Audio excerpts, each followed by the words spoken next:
Merci d'être avec nous, Philippe Catherine.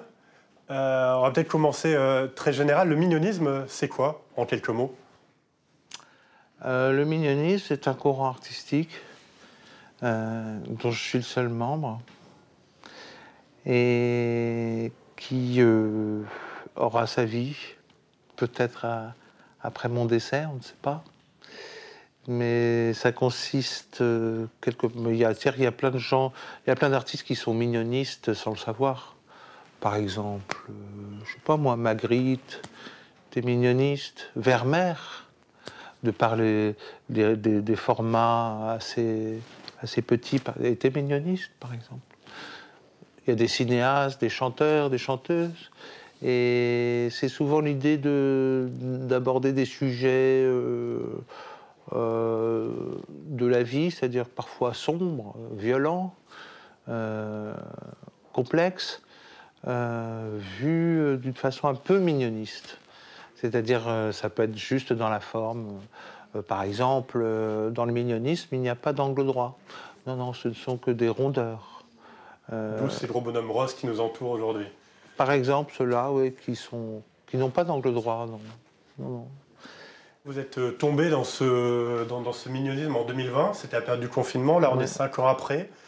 Le quotidien est guère plus réjouissant. On parle de guerre, on parle de tensions diplomatiques. Vous dites qu'il y a toujours quelque chose de mignon malgré tout là-dedans. Comment est-ce qu'on fait, nous, au quotidien, pour trouver quelque chose de mignon dans ce quotidien un peu pesant? Déjà, il ne faut pas renoncer à avoir du mignon. Moi-même, je suis pas tout le temps apte à voir ce qu'il y a de mignon, hein, dans le violent, dans l'absurde, je suis pas toujours apte à le voir, mais je prends mon temps. Je me dis que rien n'est définitif, qu'à un moment donné, je trouverai bien la clé pour la serrure. Je pense qu'il y a une clé à toute serrure, n'est-ce pas?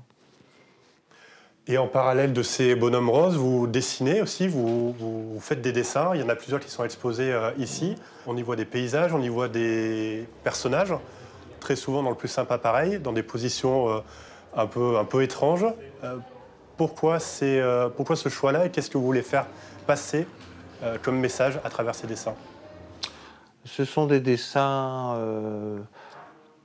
personnels, c'est-à-dire ce sont plutôt ce qui me passe par la tête, hein, donc j'en suis entièrement responsable. Ça peut être des fantasmes, des choses que j'ai pu voir aussi dans la réalité. C'est un mélange aussi de rêves et de cauchemars, mais ils sont toujours quelque part mignons. Enfin, c'est comme ça que je les considère, puisqu'il n'y a que moi qui puisse le juger, hein, puisque je suis le seul mignoniste au monde. Donc c'est moi qui vois ça, mais c'est vrai que il peut y avoir des situations choquantes, hein, parfois, mais la forme doit rester toujours mignonne. C'est quoi votre dessin préféré dans ce qu'on peut voir ici? Je dirais que c'est le retrait. Quelqu'un qui retire de l'argent avec son pantalon qui est baissé jusqu'aux chevilles. Et qu'est-ce que ça signifie ce dessin? Je pense qu'il y a un jeu de mots, bien sûr. Il y a un mépris aussi de l'argent, quand même, qui est pas très mignoniste. Avant de terminer, je voulais vous proposer un petit jeu. Question courte, réponse courte. Est-ce que c'est mignon ou pas mignon, selon vous, la ville de Nice? Très mignonne, la ville de Nice. La tête carrée? La tête carrée, non. Non, non.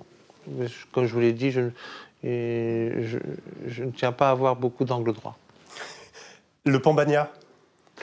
Le pain Bagna, c'est une splendeur, bien sûr. Il est tout dodu. On est toujours à Nice. Christian Estrosi, son maire? Oh, je ne connais pas assez, mais je ne connais pas assez. Rien n'est jamais définitif dans le mignonisme. Le Festival de Cannes? Mignoniste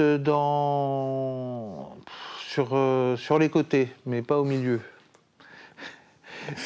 C'est-à-dire que vous avez quand même des barrières qui séparent beaucoup ceux qui y sont et ceux qui n'y sont pas. C'est assez définitif, là. Eh bien, merci beaucoup, Philippe Catherine. Merci.